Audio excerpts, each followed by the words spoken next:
You've all had a wonderful day in this amazing weather and are not stuck in two horrendous traffic jams.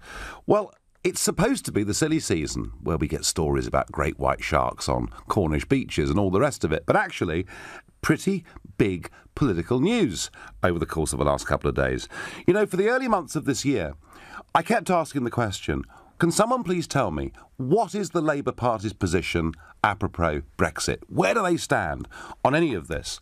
And I really wasn't very sure until the launch of the Labour manifesto. And there was Corbyn, and he said, we will leave the single market, we will leave the customs union, and we will end the free movement of people. It simply couldn't have been clearer. And whilst there were many in the party on his backbenches that rather disagreed with that, that was the position. And it did actually reap him a huge bonus, because the feeling in the election was the UKIP vote would melt away and it would all go to Mrs May because she was standing up for Brexit. But Corbyn effectively managed with his manifesto to box that off and benefited hugely from many Labour votes, particularly in the Midlands and the north of England. And then, after the election, on the Andrew Marr show, he was asked the question again. Here he is. The single market is dependent on membership of the EU. What we've said all along is that we want a tariff-free trade, access to the European market and a partnership with Europe in the future. Well, there we are, making it perfectly clear that as far as he was concerned, being part of the single market was exactly the same thing as being in the European Union. We'd had the referendum. It was time for us to get on and leave. And he then went even further than that, because when the Queen's speech was put before Parliament, there was an amendment urging us to stay part of the single market, and 3 of his own shadow front benchers voted for this Chuka Umunna proposal. And do you know what he did? Within literally minutes of them going against the line, he sacked them. And all of this led me to speculate that perhaps we were going to see the real principled Corbyn, the man that we knew had been a Tony Benn supporter and an opponent of the European project. And I started saying some quite nice things about him on this show, saying that I hoped that he would perhaps try to really harry the government to make them get on with Brexit and make sure that it was a clean Brexit. Well, folks, I was wrong. Completely wrong. Because clearly there isn't much principle at all with Corbyn. Clearly he's bowing to pressure from his backbenchers, because in yesterday's Observer, Keir Starmer, the shadow Brexit secretary, wrote a piece setting out Labour's new position, which is that during the transitional period after we leave the European Union at the end of March 2019, that Labour want us to stay part of the single market and part of the customs union. How long is that for? Mr Starmer said it would be as short as possible, but as long as necessary. What a wonderful weasel word statement. It must have taken them hours to work that out. And there are some very pro-EU Labour MPs and peers now saying this is great news. It may mean we don't have to leave the European Union at all. And I think that Corbyn has devalued himself, because one of the things about Corbyn is he's been seen to be somebody who's straight. And clearly on this, he has bent, he has buckled. And I have to say, I think that Labour voters out there in that general election have effectively been deceived by Mr Corbyn and the Labour Party. Do you agree with me? Perhaps you think I'm wrong. Perhaps you think, no, this was always going to be Labour's position. In which case, call me on 0345 60 60973. And maybe you're a Labour voter who feels like in the last 24 hours you've just been kicked in the teeth, in which case text to 84850, and maybe you feel that actually this is just Corbyn bowing to the majority numbers on his own backbenches, in which case using the hashtag Farage and LBC, tweet at LBC, and of course you can watch us live on Facebook as ever from here in London. And my first caller is John in Formby. John, were you surprised by Keir Starmer's piece in the Observer yesterday? No, I'm coming around to the Bill Shankly view of life. I'm surprised when people are surprised. Right. Yeah, Bill Shankly. There may be some people, John, and I know that Formby is very close to Liverpool, some of our younger listeners who don't know who Bill Shankly is, a legendary manager of Liverpool Football Club. who said that football was more important than life itself. So you weren't surprised at all. And is that because you took the view that Labour would be very cynical about Brexit? Yes, I think politicians speak with forked tongues. And the trend recently has been for everyone to be changing, and the whole thing's a bit of a muddle. It's a case of you say hard Brexit, I say soft Brexit. Oh, let's call the whole thing off.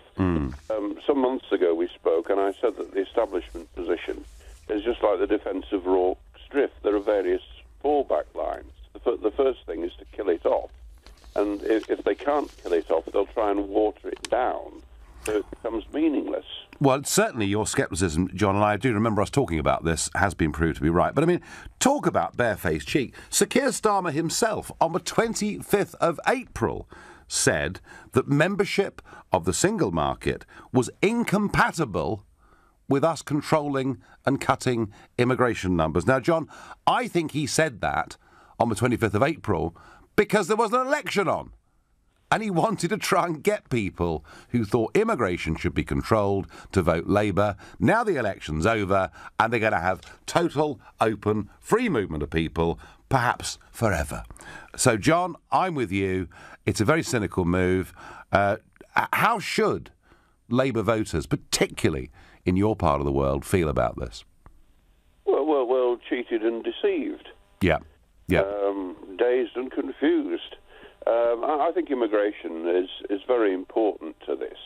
That Labour want to hang on to mass immigration for as long as possible because it suits them, and the EU is a very important plank of that. Yes, it is. Yes, it is. John, you go with my view that Labour voters have been deceived. I thank you for your call. Jimmy says to me, Mr. Farage, when will you admit that the UK will never leave the European Union? Never, Jimmy. Never. We are going to leave. The trouble is, I tell you the problem we've got, Jimmy, is that since the referendum, a significant chunk of this country now accept the democratic will of the people, and 68 to 70% of people in Britain now want us to simply get on with it. But, and John from Formby, our previous caller, was hinting at this, the political class, i.e. our MPs, and large sections of our media, were always wholesale opposed to that Brexit vote. And what you're seeing is public opinion going in this direction, and you've got the MPs going in the other direction. It is Parliament that is potentially the enemy of Brexit, because this isn't just the Labour Party that's doing this. There are, of course, voices like Anna Soubry in the Conservative Party welcoming this. But it is worth pointing out that, OK, Corbyn has thrown 35 years of principles out of the window on this, but it's not being met with total universal support. Kate Hoey, Labour MP for Vauxhall, said, "We did very well in the last general election by winning back some of those people who left Labour disillusioned and went to UKIP." Frank Field has expressed unhappiness. John Mann says there are a lot of ladders being laid by the shadow cabinet to the continent, and they require a clearly defined immigration policy for us to remain credible, and several anonymous quotes from Labour MPs as well. I would think that if you're a Labour MP from a strong Brexit constituency, you're going to be pretty nervous tonight about the direction this Labour Party has taken. Nigel, Labour has indeed duped us re-Brexit. They wanted us to remain and continue to take this stand. The Labour Party will never allow Brexit. Well, it does begin to look a little bit like that. I certainly think that, there was the toing and froing earlier in the year. There was the position in the election. There was the Marr interview, the sacking of the three front benchers. And I try to be... The reason I felt rather optimistic about it was it seemed to me that Corbyn's position as leader was pretty unassailable, and yet he's buckled. I'm going to Dara in Harrow. Good evening. Good evening, Nigel. How are you? Good. Are you a Labour voter, Dara? Tell me.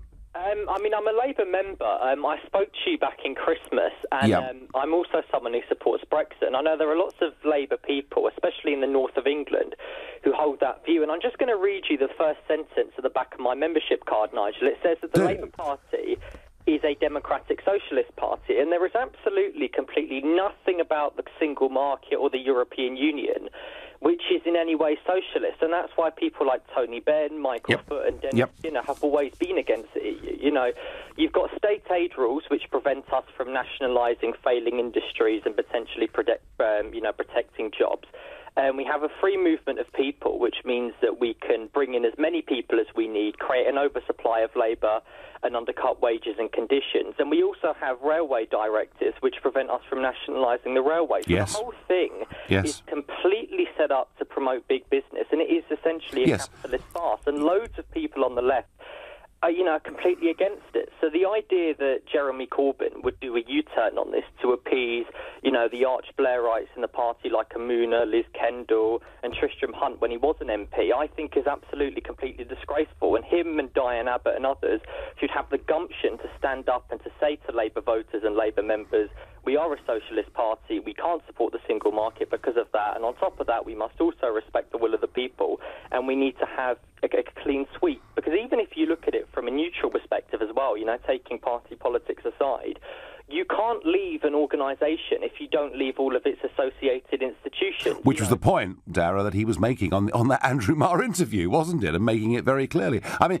Mrs Thatcher went to Europe in 1984 and said, I want my money back. Will you, Dara from Harrow, be going to Jeremy Corbyn and saying, I want my membership fee back? I am Labour because I believe in the Labour Party principles, and I'm not going to be leaving the party. I think it's much better to have an internal debate about this and to attempt to change the party's direction in that way. I think that debate finished yesterday with the Observer piece, don't you? I do have to say, I do have a lot of sympathy with Labour voters in the north, especially traditional Labour voters, who a couple of years ago said, look, the Labour Party is a pro-EU party, and therefore we're going to go and support UKIP because of the fact that the Brexit issue is so important for a lot of people. We do have lots of working-class people who have had their wages undercut due to an oversupply of labour. And again, Corbyn made that point on that Marr interview. Dara, just quickly, OK, you're going to stick it out with the Labour Party and fight for your beliefs, and you make the point very clearly that genuine socialism cannot happen as an EU member, and you're absolutely right to make that point. Do you think Corbyn has deceived voters? I don't like to say this because I do think he's quite a generally honest person. Come on, yes or no? I think on this occasion, I think that him and some members of the shadow cabinet have essentially, I think that they've succumbed to some of the Blairites in the parliamentary party. Right, I'll take that as a yes, Dara. I thank you very much for your call. And, OK, if we haven't spoken, 8 months ago is the last time we spoke, keep in touch. And we'd love to sort of get the temperature of how a Labour member who's a Eurosceptic is feeling. You're listening to the Nigel Farage Show, exclusive in LBC, on this lovely Bank Holiday Monday, and it's 7:16. Well, the Labour Party position was clear. They were going to leave the single market and the customs union. Respect the Brexit vote. This was the position of the Labour leadership. And yet, that's all completely changed by 180 degrees because of an article written yesterday in The Observer by Sir Keir Starmer. And the new Labour Party position is that after we leave the EU, they want us to stay in the single market and the customs union for that transitional period. And when the shadow Brexit secretary, Sir Keir Starmer, was pressed as to how long that should be, he said, as short as possible, but as long as necessary. I think what he meant was forever. I think they're trying to stop Brexit from happening. Rob says to me on Facebook, told you, Corbyn ain't the problem. It's the majority Labour MPs who want him out. Labour are Blairites. Corbyn's side died decades ago. Actually, Rob, inside the parliamentary party, that is right. Overwhelmingly, Labour MPs were Remain, and actually many of them still are. Lynn says, Corbyn changes direction more than a gazelle being chased by a lion. He's not being chased by a lion, Lynn, he's being chased by his own parliamentary party. Kevin's angry. He says, it's a stick-up, Nigel. It'll be Brexit in name, but the EU will still be pulling the strings. Well, yes, interestingly, Keir Starmer said that during this transitional period, however long it may be, that we will abide by the common rules of the Union. Ian takes a different view. He says, Corbyn has won my vote by bringing this to my attention. OK. I wonder what Yvonne in Enfield makes of all of this. Yvonne, good evening. Good evening. I voted Remain. Yep.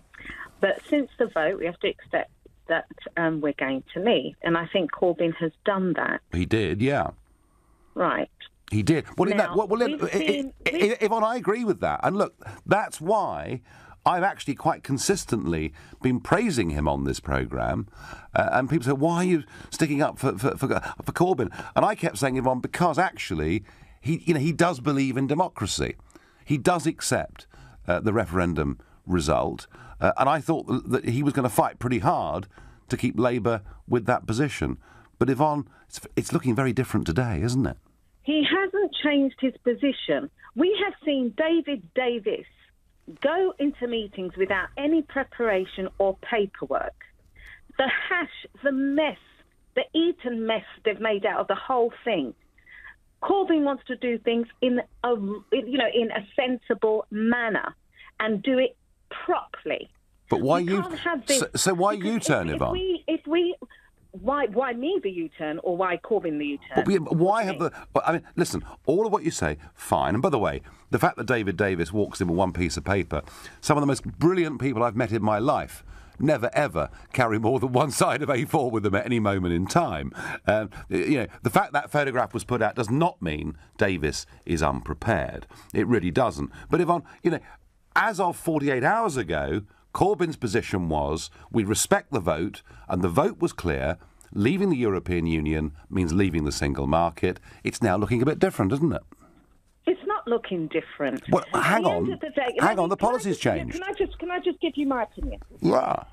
You have David Davis. You say some people don't need pieces of paper. Too right, but the man doesn't even talk sense. They're not prepared. They never were prepared. They never expected to leave.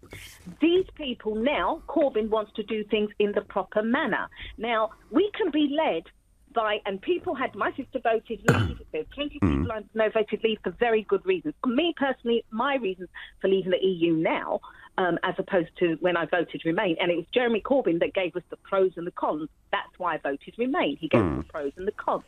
Now, if we're going to let a few rabid racists go mad because they're not getting their own way just to come out of the single market, that's just the most ridiculous thing. We have to think with sensible heads and think properly and see and make sure this thing is actually thought through properly. So 24 hours ago, Yvonne, 24 hours ago, Jeremy Corbyn, having thought it through properly, following on from his Andrew Marr interview, said that the freedom of movement had to end because we did not need excessive Labour coming to this country from the European Union. That was his position. He argued it very clearly on the television. He argued it from the perspective of putting the interests of British workers first.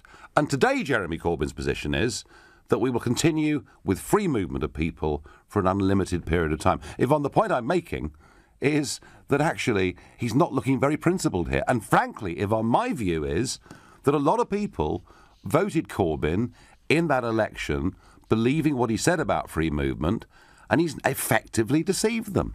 Can I just finish by saying this? The operative word being transitional period. The operative word being transitional period. Now, a lot of people just didn't vote about Brexit in the election. They voted. There's other things on people's minds. There's corruption in the courts. There's people that can't pay bills. There's DWP, people dying on PIP. There's a lot more things than Brexit that people are thinking about. And when they do leave, if we do leave, they want to know the kind of government that they're going to have. And I don't think May's dictatorship of the government is anything anybody wants. Well, I tell you what, Yvonne, we will have other phone-ins about how the Tory party are handling the negotiations, and I'm not wholly impressed with that, I can assure you. But Yvonne, just quickly, are you perfectly happy with this total U-turn by Jeremy Corbyn?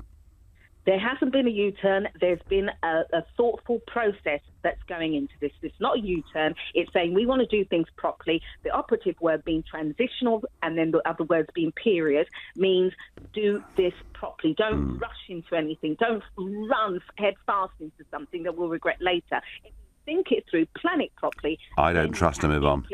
And then you can implement it. I don't trust them, Yvonne. This is a Blairite, Europhile party, and I don't trust them one little bit. But I thank you for your comments and your call. And I go to Danielle in Cottingham, in Yorkshire. Good evening, Danielle. Hi, Farage.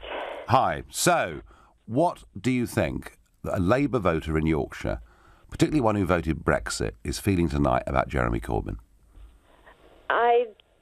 I don't like Corbyn at all. I voted the opposite way. I thought, do I vote for a liar or do I vote for someone that I don't trust either? And it was one, I know, I'm not fully against Tories as such, because Theresa May is kind of doing a good job. She's given some kind of backbone to the EU, but Corbyn did a whole U-turn, and I knew it was going to happen, so I thought, no, I can't vote Labour.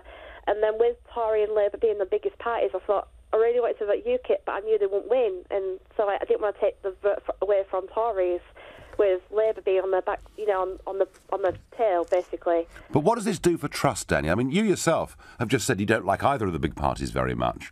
But, I mean, I have a feeling that today there'll be a lot more people than there were yesterday saying, "Gar, why should we trust any of them?" I mean, how can Sir Keir Starmer, how can he say so clearly in the election the reasons why we must leave the single market and now say we must stay for goodness knows how many years? I have no idea. It's clear deceiving. They wanted the votes just so they can do what they want. Danielle, do you feel that Brexit is still going to happen? The way things looking, no, but it means that all those that voted Brexit must stand up and basically say what's happening to democracy. Yes, actually, do you know what? That's a very good point. Thank you. This is about democracy. It is about trust. It is about a Labour manifesto. It is about what was said, in the run-up to the Queen's speech by the leader of the Labour Party, backed up very strongly, by the way, by John McDonnell, the Shadow Chancellor, and now they've completely changed direction. Tariq says, no doubt in my mind that Jeremy Corbyn will be Prime Minister. Well, probably, Tariq, he's thinking more about that than he is his own political principles, and I think less of him as a result of today. Lynn says, Corbyn... Oh, no, I've had Lynn already. Let's go to David in Worksop. David, good evening. Hello, yeah, I think you've more or less just said what the gist of my call is. It's a very crafty plot by the Labour Party. They want to go against what the government general stance will be, and thus force a vote of no confidence. What they want to do is get SNP and the rest of the mob together to defeat the government by going totally against what they feel that the government stance will be, i.e. to leave the single market and the customs union. And so force a vote of no confidence in the government. Yep. David, I've lost you. This is tragic. David, are you there? Yes. And just let me tell you one thing else. Yeah. The Labour Party are already positioning themselves for a general election. And I think they've got about 60 target seats, including Ian Duncan-Smith, Anna Soubry, quite a few others, Philip Davis in Shipley, they don't like him. And they're already knocking on doors, they're canvassing, they've got meetings on a regular basis, preempting an election. So all they have to do, they'll do anything to get in power. They don't care about being in the EU or not. They want power. Yes, I would agree with that, David. And yet, I have a feeling that what they've done today may well backfire, because actually there are a lot of those seats in the Midlands and the North that are, and South Wales and other parts of the country as well, that are strong Brexit areas, who I think will be pretty unhappy with this. David, I thank you for the call. I tell you what, I can't see any reason why they should target Anna Soubry, because if they're going to beat the government in a vote of confidence on the single market, I'd have thought it's more likely that Anna Soubry would actually be on their side. You're listening to The Nigel Farage Show, exclusively on LBC on this lovely bank holiday. It's 7:30. Well, the Labour Party have changed their position pretty radically. Sir Keir Starmer laying out that after we leave the EU, they now want us to stay part of the customs union and the single market for a period of time. How long? We do not know. But we're told that it will be as short as possible, but as long as is necessary. And I don't trust that phrase one little bit. Meanwhile, spare a thought for people in America, where this storm that has come in, Harvey, and 30,000 people in Texas have now sought refuge in shelters. It's expected that nearly 500,000 people are going to be so badly affected by this that they will need to get some sort of disaster aid of some kind. And the numbers are staggering, that some areas have already had 30 inches of rain. So they've had a whole year's worth of rain in the last 48 hours, and there's more to come. The storm is now moving eastwards, and Louisiana is the next threatened state. Trump has approved an emergency aid request, and Trump and the First Lady Melania will be travelling to Texas tomorrow. And I would have thought the Republican Party have learned a lesson. If you think back to Hurricane Katrina, which was so devastating for New Orleans and places like that, and President Bush, the photograph, if you remember, was President Bush in an aeroplane looking over the flooded areas. And I think it sort of said to many people, the Republicans are out of touch. So Trump will be turning up and meeting people in Texas tomorrow.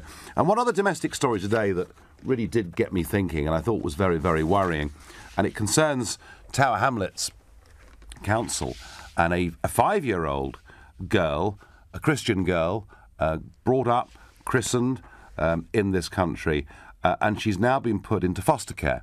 She's now been with 2 families, in which both cases the women wear niqabs, where she's been told not to wear the cross, the Christian symbol around her neck. She's been told that Christmas and Easter are stupid, and that European women are stupid and alcoholic. And I just think to myself, how on earth can this be happening in our country at the same time that a couple that I know in Rotherham, who are foster carers, were taken off the foster caring list because they were public supporters of UKIP? I think the wrong people are running child services right throughout this country. But back to Mr Corbyn. Did he, by getting your votes in the election, by making it clear they would end free movement, that we'd leave the single market, has Corbyn lost his political principles? Has he deceived the British public? And I'm going to ask Frederico in High Wycombe that very question. Hello, Mr. Farage. First of all, I would like to say that we met actually a few years ago at the International Cricket Council. There was some kind of game, and I really consider you a very nice person. Well, that must have been that was at Lord's, wasn't it? Yes. Yes. Right. Yes. I remember that day. That's right. That was when I was. Yeah, I don't do many things in the European Union, but one thing I have been trying a little bit to do is to support the International Cricket Council's efforts to spread cricket across much of Europe. So that's why I was there. And by the way, for anyone listening who is a cricket fan, and there'll be quite a few of you out there who are, England, who this time yesterday looked like losing this test match, now look like winning it. And that's why I love the game, Frederico, because it just changes so quickly. Frederico, thank you for your kind words. Are you a Labour supporter? No, I'm not a Labour supporter. I'm Italian, so I'm out of politics. Right. I'm just only a critical observer. Yeah. So for what I have seen, so I don't really like Corbyn particularly. But the problem is, I think that you have forgot something. The problem is economy. Mm-hmm. That is the problem. So I don't know if you have understood, but or you've checked, but the pound has the value more than 20%. So basically, is a cut on the wage of British people of 20%. Okay? In some kind of airport, the pound actually exchange rate is, I think, 83 pence. But that's just outright robbery, and quite, Frederico, quite why we have all these regulatory authorities sitting in their ivory towers in Canary Wharf. Why things like that aren't dealt with, I don't know. But it's interesting, as an Italian, it's very interesting you telling me that the pound's weak and it's affecting us, because actually in Italy's being killed by a currency that is too high, isn't it? Okay, Mr. Farage, just to give you a background, I'm an academic, so when I speak, I use evidence. Okay. So Frederico, you say the pound's fallen 20%. In fact, it's bouncing a bit, but in Italy, would a 20% fall in the value of the Italian currency be a benefit right now to the Italian people? Not an Italian. There is not an Italian currency. We have euro. Well, isn't that the point? Isn't that the point? I mean, hasn't Italian manufacturing, and by the way, I used to do a lot of business in Italy 20 years ago, haven't Italian youth, I mean, haven't they effectively paid a massive price for giving up their own currency. But there, okay. So if I just only can explain my thing, just for 1 second. I agree with you. I'm not a fan of the European Union either. Right. The thing is, whether that is the best system in place that we can have. Now, just only if I can explain. If you go to the grocery, you will find out, I do my grocery, hopefully you do the same, you will find out that the price of grocery have increased. Jobs, quite a few jobs now that will go to Berlin, and the European country are fighting about agencies from the European Union that they will go actually in Europe. Now, I just advance an hypothesis that the Labour Party, seeing the mess that the Tory party, and believe me, I am from the centre-right, see the mess that the Tory party is doing with the negotiations. Because the worst things that they have done is really to antagonize the European Union with the citizen rights. And I'm telling you, I have a permanent residence and I don't have any problem. So the problem is that the Tory are doing a mess. And probably, I'm telling you today, probably in Britain, which I love because I lived here since 1998, will crash out these negotiations. Because the Tory, unfortunately, they have their own problem internally. So they have to appease people like you that they want to do Brexit without thinking about the consequences, which then the people that they don't have money will pay in their pocket. So my idea, I advance an idea, that the idea of Corbyn, because, I mean, I am a behavioral scientist, and the sign of intelligence is to change at times mind when the situation change. We have not come out of Europe yet, and the economy of UK is the slowest economy in the European Union at the moment. Well, Frederica, look, you know, as you know and I know, these things go in cycles. All I would say to you is this, that the pound started falling way before the referendum had even been called. You know, that sterling has been falling very steadily since 2010 and quite sharply since 2014. And you know something? I'm going to disagree with you on the economics. I think there's a great big world outside of the European Union because 85% of the global GDP is not within the Eurozone. But, Frederica, there's something else that I want to point out to you, and it's this, that when experts of any kind tell us you're going to be better off or worse off, we're quite cynical. The Brexit vote wasn't about whether we're going to be better off or worse off. The Brexit vote, Frederico, was about democracy, about governing our country and controlling our borders. So, do you see, in a sense, I'm not sure that if the Labour Party are banking on worsening economics, that actually makes a huge difference because there are bigger things at stake. But I thank you very much for your thoughts and for your call. And certainly, as I say, if Italy had its own currency, it would be considerably lower than it is today, and there'd be fewer young people unemployed. Joe in Sheffield, are you a Labour voter, Joe? I can say so. Recently, I came into this country as an immigrant some 7 years ago. I started with voting Conservatives. In 2013, I switched to UKIP, and right now I'm supporting Mr. Corbyn. Okay. Yeah, I'm a Labour supporter right now. Yeah, I would say so. So, are you happy that all the things that he'd said during the election and since the election have been thrown out of the window? I'm not happy. As a Brexit supporter, as one who voted Brexit and campaigned ferociously for Brexit, of course I'm disappointed. But I think the larger picture is the power dynamics in Labour Party. The Labour Party, by and large, are people that are remainers. No, you got it right first time, Joe. A leopard cannot change his skin overnight. Corbyn and the socialists in the Labour Party are the minority. They don't hold the power reins as of yet. So it's going to be difficult for Corbyn turning 360 degrees the opinion of rampant, rabid Remoaners like Chuka Umunna and others that they should follow him out of the single market and custom union. And I think Corbyn might have performed a deft political move like he did just 3-4 months ago during the general election. It's the same position Corbyn found himself last year during the referendum. And he said, instead of fighting my party and fighting tooth and nail, I better just go along with my party, knowing that overall people might vote out, Brexit might win. So I think Corbyn is probably seeing the larger picture that by the time the chance or opportunity comes for me to like get into number 10, we'll be done with Brexit anyway. It's the Conservatives that are going to execute Brexit, and they will not be so mad again to call for another general election. Well, Joe, in terms of political calculations, you may well be right. It might be the clever thing to do. But, Joe, it isn't very principled, is it, for a man who's fought the European Union since 1983 to have done this? And I think that as somebody with a reputation as a straight speaker, this damages his reputation. Would you agree with that, Joe, or not? Yeah, I would agree with that, but I want you to understand, Farage, and like you two must have found yourself in this position many times as a leader of your party. Do you know what, Joe? Joe, do you know what? Hello? Party leaders, Joe, often have to do things they don't want to do.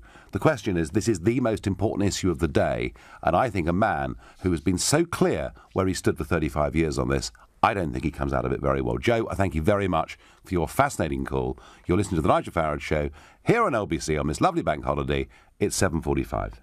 The Blairites, the internationalists as they call themselves, and the corporates have had a very good 48 hours as they've got the Labour Party to completely change its policy. They now, after we leave for a transitional period of time that could last, who knows, forever, want us to stay part of the customs union and the single market, and crucially, freedom of movement of people within the EU will continue. Philip says to me, I have always voted Labour, but after Corbyn's announcement, it'll be a long time before I consider voting for Labour again. The one thing I've learned is you can't trust or believe our mainstream politicians. Philip, that is what got me into politics in the first place. I felt so let down by the whole thing 25 years ago. And for me, it was when we joined the exchange rate mechanism. You know, we pegged sterling effectively against the Deutschmark. I thought it was a mad thing to do. Everybody told me I was wrong. It was the right thing to do, and it was the wrong thing to do. And then the same group of people told us if we didn't join the euro, the City of London would disappear, manufacturing would go, investment would freeze. If we didn't join the euro, Britain was finished. Well, thank goodness we didn't join the euro, and they were wrong again. And they're wrong again today by telling us that our future is to be tied up in this over-regulated customs union and single market, when, of course, we want to be friends and trade with our European neighbours, but there's a bigger, more exciting world out there. That's certainly my view, and I think it's now increasingly the view of the British people by quite a clear majority, just not the people we have sitting in Parliament. Hi, Mr Farage. What is your problem with both the UK and the EU living in peace and sharing prosperity with each other, says James. Well, James, if by sharing you mean giving them £10 billion net every year, you mean giving them our fishing waters, you mean us not being able to have our traditional friendships around the world, I wouldn't call that sharing, I'd call it giving. And that's why we got Brexit, James. Stop replaying the Brexit arguments. You should be an MP, probably one in the Labour Party, if that's what you want to do. Gordon is calling me from Linny in the Netherlands. Gordon, good evening.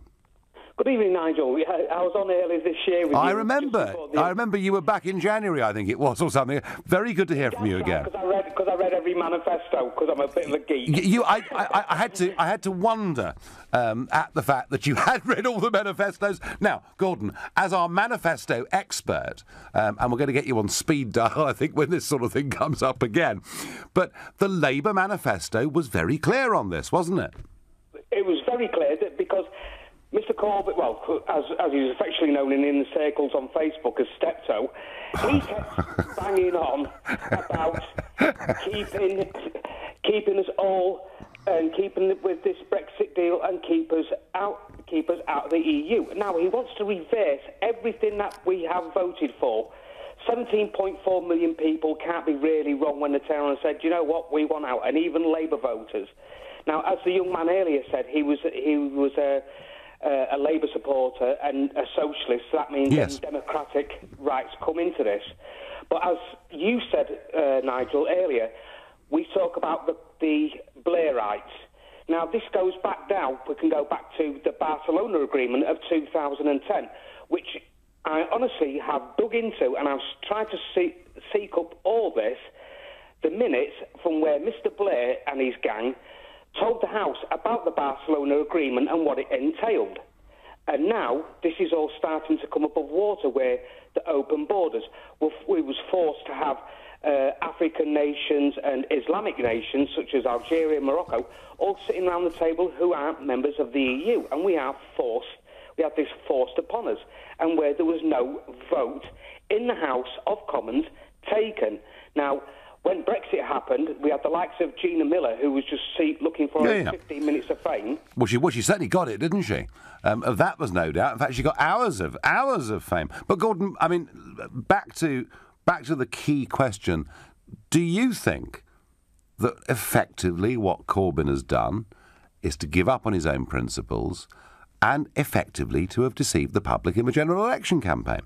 Well, he's deceived them before. He deceived all the students with, you're going to get free stuff and free tuition fees. I was waiting for someone to say that tonight. Yes, quite. So this image of the straight-speaking, honest guy, Jeremy Corbyn, is beginning to come apart at the seams, isn't it? Well, he's not coming apart at the seams. He's backpedaling.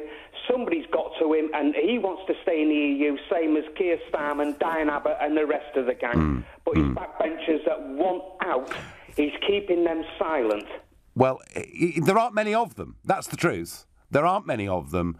The Labour Party, traditionally, of course, going way back, was a lot more Eurosceptic than the Tory Party. The Blair period changed that party completely. He's bowing very much to backbench pressure. And I do understand that party leaders have to make all sorts of compromises. I did. Not very many, but I did. But on an issue as important as this, I think it damages his reputation. I think it damages trust in politics. Gordon, I thank you very much for your expertise on international agreements, on manifestos. It's great to have you on the show. But, Gordon, you do need to get out more. Honestly, you do. Hi, Nigel. Perhaps Keir Starmer is the real power behind the Labour throne, and Corbyn is the puppet. Starmer and his friends are pulling the strings. That's what Laura in Shenfield thinks. And Jennifer thinks that Corbyn has betrayed himself as well as the voters. Shame on him. Well, there we are. There is no chance of us leaving Europe. The Prime Minister does not have the votes. Face it, Nigel, you will lose in the end. Well, I have to say that is the one big worry.